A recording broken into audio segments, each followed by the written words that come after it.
আমরা কাজ করি নাগরিকদের জন্য, সেই নাগরিক সমাজকে বাংলাদেশে ফেলে আল্লাহর কসম আমার পক্ষে বিদেশের মাটিতে চিকিৎসার জন্য যাওয়া সম্ভব নয়। আমাদের দেশের চিকিৎসক সমাজের উপর সকলে আস্থা রাখেন না। হৃদরোগ বিশেষজ্ঞ যারা এবং স্নায়ু বিশেষজ্ঞ যারা, তাদের একটা বোর্ড বসলো এবং সেখানে 22 জন চিকিৎসক ছিল।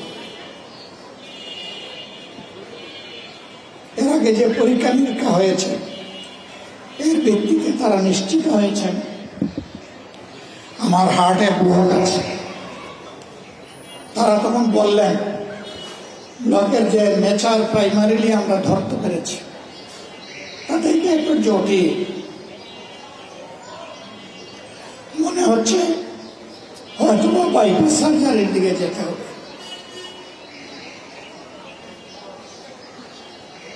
যেহেতু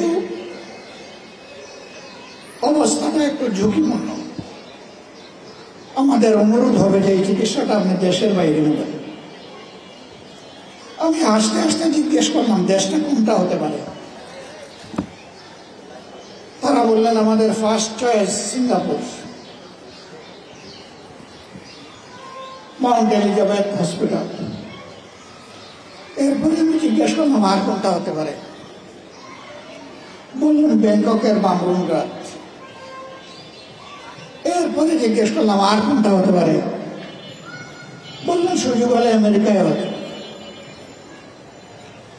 আমি শ্রদ্ধার সাথে তাদের সকলের পরামর্শ শুনলাম,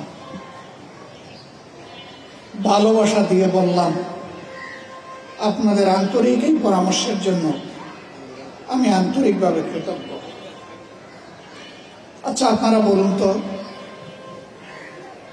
যে দেশগুলোর নাম বললেন সেই দেশে আল্লাহ আছেন কিনা? বলে যে আল্লাহ তো আছে। যে বাংলাদেশ এখানে এখানেও আছে, আলহামদুলিল্লাহ। সুস্থতা অসুস্থতা কার হাতে? এক বাক্যে সবাই বললেন আল্লাহ তাআলার হাতে। আমি বললাম যে আল্লাহ আমাকে ওই দেশগুলোতে নিয়ে সুস্থতা দিতে পারেন, আমি বিশ্বাস করি আমার সেই আল্লাহ আমার জন্মস্থান বাংলাদেশেও আমাকে সুস্থতা দিতে। আমি বেদনার সাথে লক্ষ্য করছি আমাদের দেশের চিকিৎসক সমাজের উপর সকলে আস্থা রাখেন না। এই জন্য একটু সামর্থ্য যাদের আছে তারা হুড়মুড় করে বিদেশের দিকে দৌড়ান। তাদের এই দৌড় দেওয়ার মাধ্যমে তারা প্রমাণ করেন যে তাদের আস্থা নাই। তারা যদি আমাদের চিকিৎসক সমাজের উপর আস্থা না রাখেন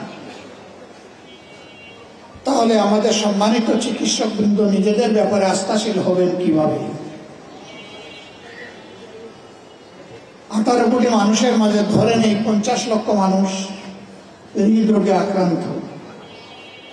তাদের সকলের কি ওই সমস্ত দেশে যাওয়ার সামর্থ্য আছে? এমনকি গ্রাম থেকে ঢাকায় আসার সামর্থ্য অনেকে নেই। তারাও তো দেশের নাগরিক। আর আমরা কথা বলি নাগরিকদের জন্য, আমরা কাজ করি নাগরিকদের জন্য, সেই নাগরিক সমাজকে বাংলাদেশে ফেলে আল্লাহর কসম আমার পক্ষে বিদেশের মাটিতে চিকিৎসার জন্য যাওয়া সম্ভব নয়।